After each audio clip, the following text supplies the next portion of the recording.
Communist पक्षाच्या कार्यकर्त्यांच्या माध्यमातून आज बुलडाणा शहरामध्ये शांततेच्या मार्गाने लोकशाही पद्धतीने आंदोलन करण्यात आलं, परंतु पोलिसांनी लाठीचार्ज करत हे आंदोलन चिरडण्याचा प्रयत्न केला। यामध्ये अनेक आंदोलकांना जबर मारहाण झाली, मुलींनाही यामध्ये मोठ्या प्रमाणात मारहाण झालेली आहे।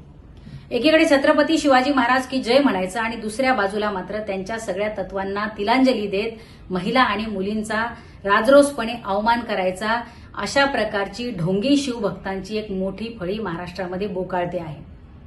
प्रकाशक प्रशांत आंबी यांच्या आई बहिणीला अत्यंत अश्लाघ्य अश्लील भाषेमध्ये शिवीगाळ करणारे केवळ लोकप्रतिनिधी आहेत, म्हणून त्यांची पाठराखण महाराष्ट्राचं सरकार करतंय का, की मुख्यमंत्र्यांवर काही दबाव आहे, हे मुख्यमंत्र्यांनी एकदा सांगितलं पाहिजे। आज चोर सोडून सैन्याशाला फाशी असा प्रकार या ठिकाणी दिसतो आहे।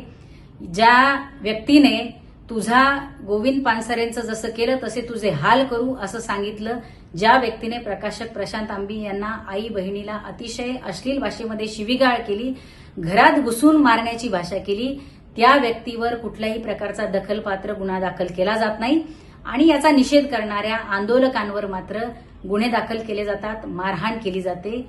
महाराष्ट्र कुठे चाललाय, मुख्यमंत्री कुठल्या दबावात आहे, हे मुख्यमंत्र्यांनी एकदा सांगितलं पाहिजे।